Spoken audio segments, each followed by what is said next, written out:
I never thought I'd be the kind of man who'd get tricked by his own blood.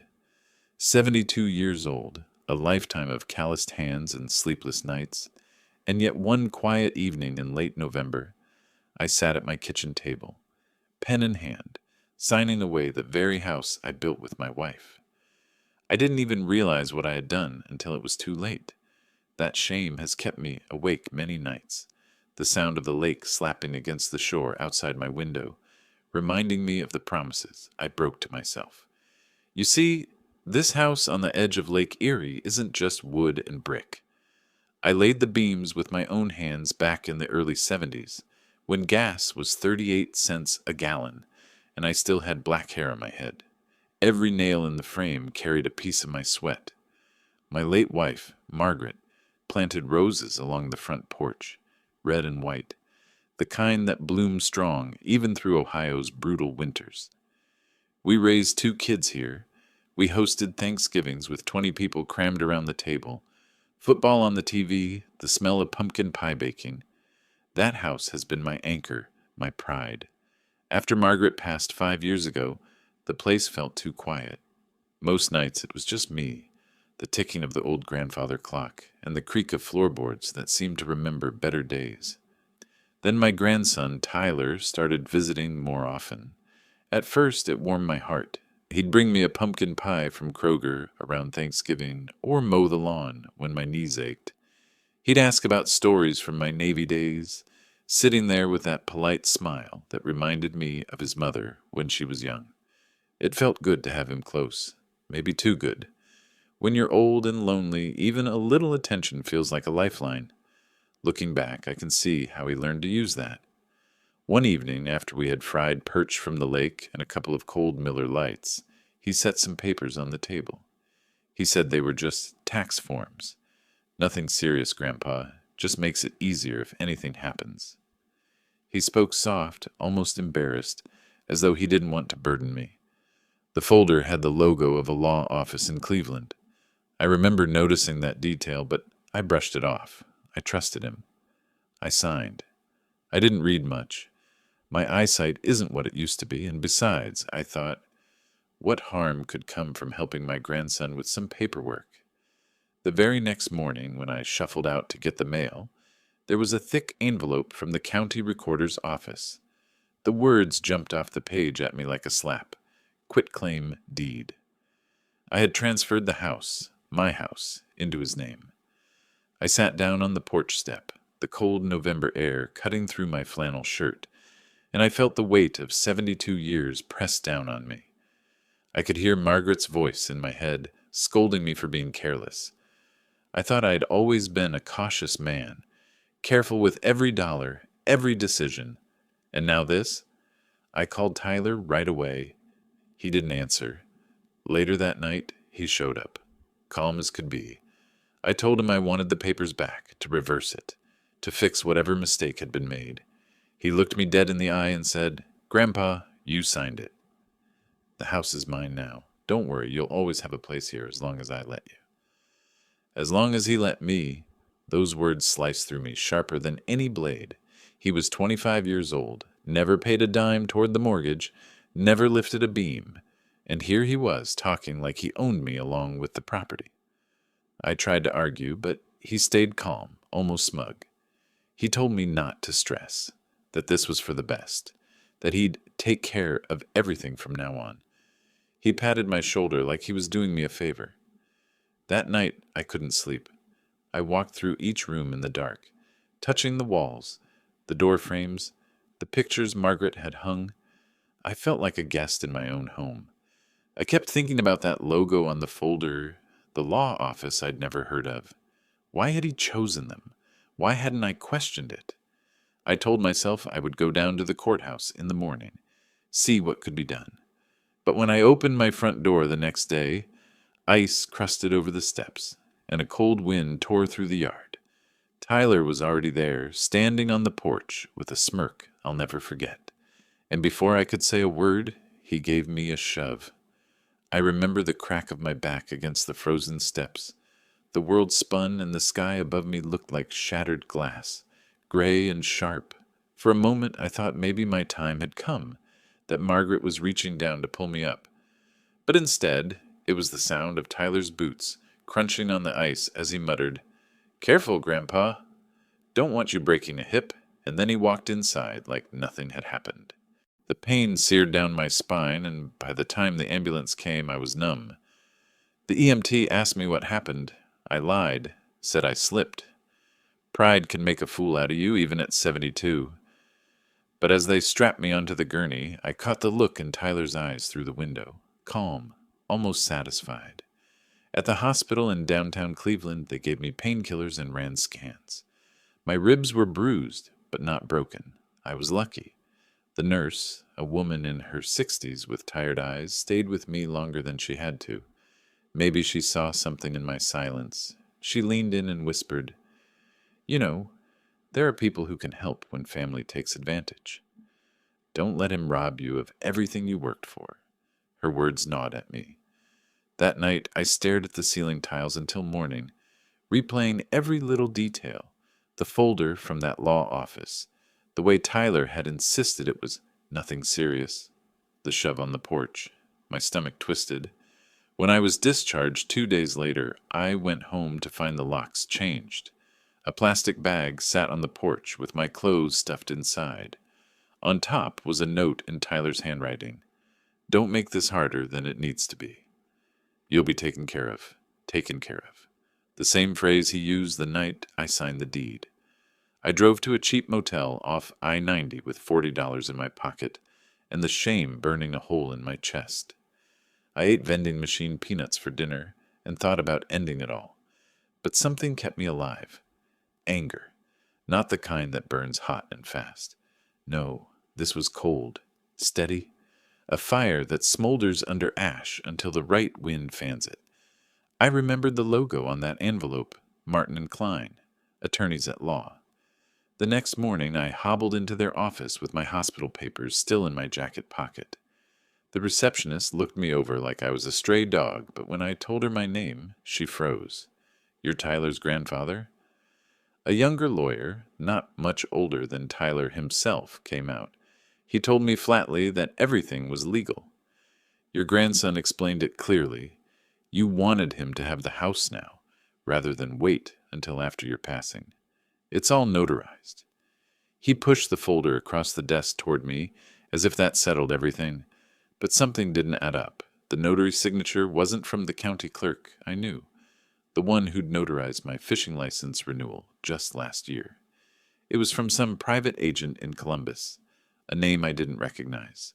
I walked out with the folder under my arm, my hands trembling. I stopped at a diner for black coffee, and the waitress, seeing my hospital wristband still on, asked if I was all right. I told her no. For the first time, I told a stranger the truth. My grandson stole my house. She didn't flinch. She said, "Honey, you need a real lawyer, one that fights for seniors. My brother does pro bono work downtown. You want his number?" That night I called him. His name was Daniel Ruiz. He met me at his office, small and cramped, but filled with books stacked high like barricades. He listened without interrupting, and when I slid the papers across his desk, his brow furrowed. "Mr. Harper," he said slowly, "do you realize your grandson didn't just transfer the house? He also claimed power of attorney. That means he can touch your bank accounts, your pension, everything." My throat went dry. I remembered taking Tyler to open his first savings account at Huntington Bank when he was 12. Now he had taken mine. Daniel leaned forward. "The way he got these signatures, it smells like coercion. We can fight this, but you need to be ready for a war." I nodded, my hands clenched into fists. For the first time since Margaret's death, I felt a surge of purpose. The next morning, we filed paperwork with the probate court. That same day, I called Tyler. He answered with that smug voice. "Grandpa, I told you, everything's taken care of." I said, "You're right about one thing. It's taken care of." By the judge, there was a pause, then a sharp laugh. "You think you can win this? You don't know who you're up against." But I did. I knew him better than he thought. And I also knew the one thing that scared him most. because buried deep in the original will Margaret and I signed back in 1985, there was a clause he had no idea existed, and when I found it, his smirk would finally vanish. When Daniel told me about the clause in the old will, I didn't believe him at first. My memory isn't what it used to be, but I do remember that night in 1985 like it was yesterday. Margaret and I sat at the oak kitchen table, kids already asleep, drafting our will with two neighbors as witnesses. I remember her insisting, almost stubborn, that the house should never end up in the wrong hands. At the time, I thought she was just being cautious, but Daniel was right. She'd left behind more than I realized. He slid the yellowed pages across his desk. The ink faded, but still legible. "Here," he said, tapping the paragraph with his pen.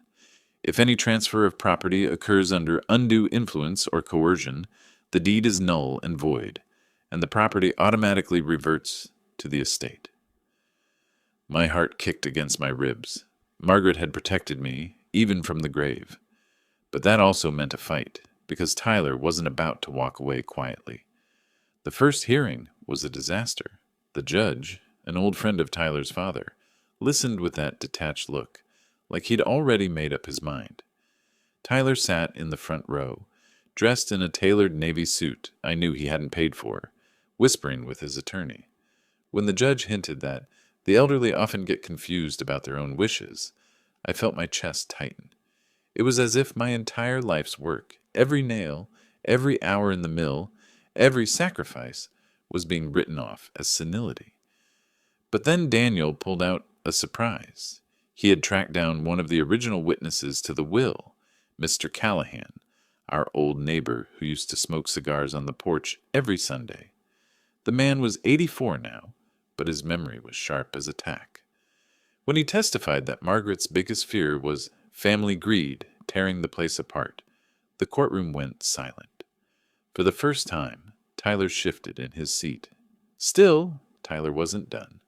That evening, as I left the courthouse, he was waiting by my car. His smile was gone. His voice was low, almost a growl. "Grandpa, you push this, and I'll tell everyone about the account. You think they'll still see you as some poor victim when they find out what you've been hiding?"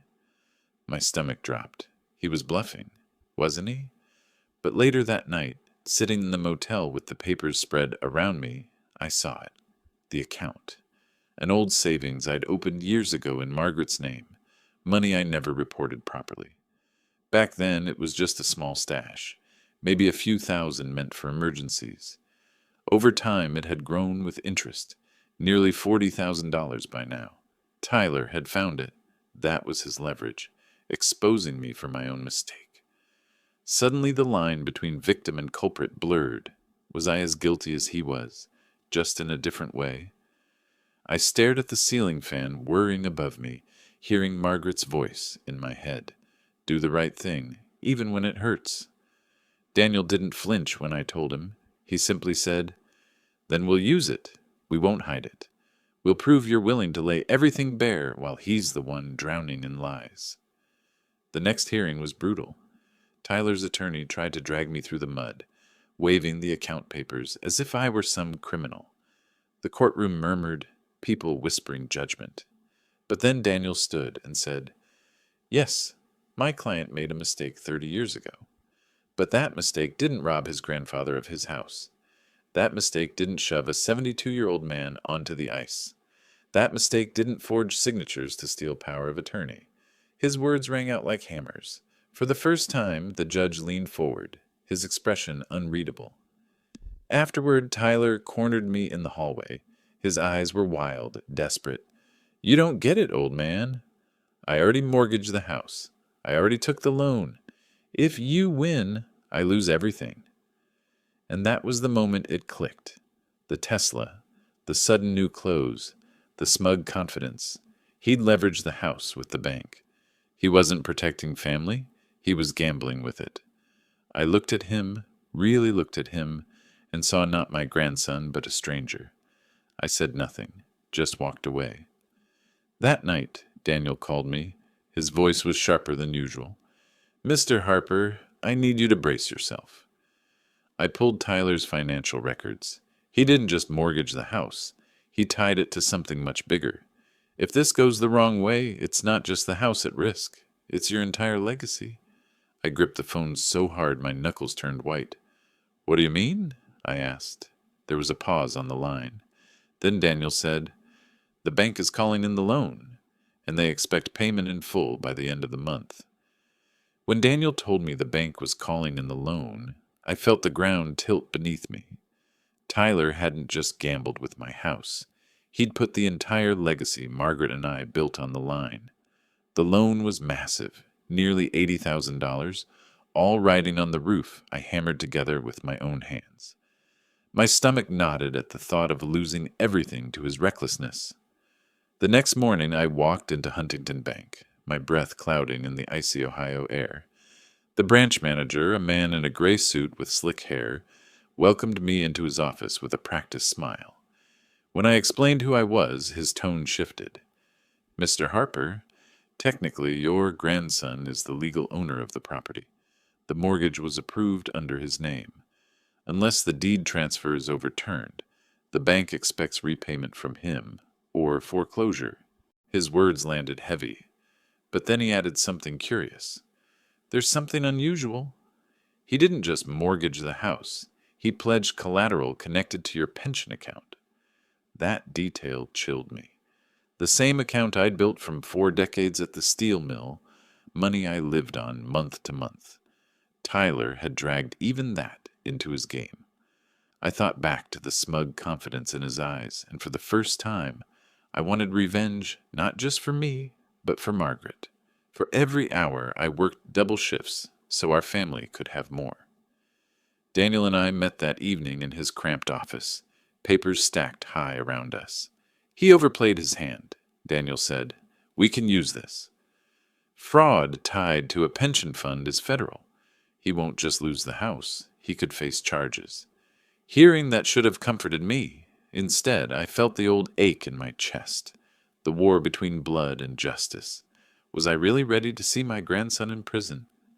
But then I remembered the ice on the steps, the bag of my clothes dumped on the porch, and his words, as long as I let you stay here. I clenched my fists. Yes, I was ready. The next court date came fast. Tyler swaggered in wearing a new Rolex, his lawyer trailing behind. He smirked as if the whole thing was still a game he had under control. But when Daniel stood and presented evidence that Tyler had leveraged my pension funds illegally, the room shifted. Murmurs rippled through the gallery. Even the judge leaned forward, his pen frozen above the page. Tyler's lawyer stammered about misunderstandings and clerical errors. But Daniel had prepared. He unveiled the notarized documents, the forged signatures, and the timestamp from the Columbus notary, proving Tyler had backdated forms to sneak the loan through. The silence that followed was thick. I looked at my grandson's face, and for the first time, the smirk cracked. But just as victory seemed within reach, another twist hit. The judge cleared his throat and said, given the scope of these allegations, this matter may be escalated beyond probate. Federal authorities may need to review. The word federal echoed in my ears like a gunshot. Tyler turned pale, his hands trembling. And yet even in that moment, he leaned over and whispered as I passed, if I go down, you go down too? That secret account of yours? Everyone will know you're no saint either. It was a knife to the gut. I froze in the hallway, shame washing over me. That account had been a mistake, a shadow from the past. Would exposing it undo everything Daniel was fighting for? That night, back at the motel, I sat with the old will spread across the bed. Margaret's handwriting in the margins, her careful notes, her insistence on protecting the house. It all stared back at me. I poured myself a weak cup of motel coffee and whispered into the stillness, what would you do, Maggie? And then I saw it, something I'd overlooked. In her notes, she'd written about creating a trust, not just for the house, but for any assets tied to it. If Daniel could prove the trust was still valid, not only would the house be safe, it would wipe away Tyler's claim entirely. I barely slept. At dawn, I brought the will to Daniel. His eyes widened as he read the margins. Mr. Harper, if this trust stands, everything your grandson has done collapses. The mortgage, the loans, all of it. The bank will have to release the claim. I felt a surge of hope, fierce and sudden. Maybe Margaret had left me one final weapon. We returned to court that afternoon, Daniel holding the will like a loaded gun. The judge glanced over it, frowning. Tyler's lawyer objected, shouting about irrelevant old documents. The room grew louder, tension mounting until the judge slammed his gavel. Enough! We'll recess until Friday to review the validity of this trust. The gavel echoed, sealing the moment. My chest tightened. Friday. Everything rested on that day. If the trust held, justice would finally be mine. If not, my grandson's shadow would swallow what was left of my life. As I walked out of the courtroom, Tyler brushed past me, his face pale but his voice low and venomous. Friday, Grandpa? You won't live to see it. Friday came heavy with snow. I woke before dawn, the motel room colder than it should have been, my breath fogging in the air. I sat on the edge of the bed, staring at the will, Margaret's handwriting circling that trust clause like a lifeline. My hands shook, not from fear of losing, but from the weight of knowing this day would decide everything. When I walked into the courthouse, Tyler was already there. He looked worse than before, dark circles under his eyes, his suit wrinkled, his Rolex hanging loose on his wrist as if it had already lost its shine. He didn't smirk this time. He just glared, jaw clenched, like a gambler watching his last chip slide across the table. The judge entered, files stacked high in front of him. He cleared his throat and said, I have reviewed the will and the attached trust documents from 1985. The evidence indicates the trust was never dissolved. As such, the transfer of the deed under undue influence is invalid. The house belongs to the trust. Gasps filled the room. My heart slammed against my ribs. It was Margaret's voice, echoing through the years, saving me when I couldn't save myself. But then the judge leaned forward. Furthermore, records show the mortgage and pension collateral were obtained fraudulently. This court will forward all evidence to federal authorities for review. Tyler's lawyer scrambled, objecting, but the gavel came down hard. Mr. Harper's grandson acted with intent to defraud. This court rules in favor of Mr. Harper. For a moment, I couldn't breathe, and then the weight lifted. The house was safe, my pension safe. Justice, real, tangible, was in my hands. Tyler broke then and there. He slammed his fist against the defense table, shouting that it wasn't fair that I had set him up. The bailiff had to restrain him, dragging him out as he cursed me. I watched, not with joy, not even with anger, but with a hollow ache. That was my grandson, my blood, being pulled away in handcuffs. Yet the ache didn't last long, because I remembered the bruises on my back, the plastic bag of my clothes left on the porch, his voice telling me I could stay as long as he let me. And in that moment, watching him crumble under his own greed, I felt something sharper than grief. I felt closure. A week later, I stood on the porch of the house, the roses Margaret planted long ago poking through the snow like stubborn survivors. Daniel handed me the new court documents, final and sealed. It's yours again. Legally untouchable, I thanked him, but my eyes were on the lake. The same water Margaret and I fished in, the same place Tyler once caught his first perch as a boy. Life had come full circle, but the boy I remembered was gone, replaced by a man who tried to bury me alive for money. That night, I brewed myself a cup of black coffee, sat in Margaret's old rocking chair, and let the silence of the house wrap around me. I whispered, "We won, Maggie. You and me, we won." The truth is, I didn't feel triumphant. What I felt was steady, like a stone laid to rest after rolling too long. Justice isn't always sweet. Sometimes it's bitter, but necessary. And that's the part nobody tells you. Revenge doesn't give you back the years or the trust you lost, but it does give you peace. And peace, at my age, is worth more than any dollar amount. If there's one thing I've learned, it's this: family can lift you higher than anything else in the world, or cut you deeper than any enemy. And when betrayal comes from blood, healing doesn't mean forgetting. It means protecting what's left so the hurt doesn't win. Have you ever faced something like this yourself, where someone you trusted more than anyone used that trust against you? If you have, I'd like to hear how you found your way through. Share it down below. And if my story meant something to you, stay with me here. I've got more to tell.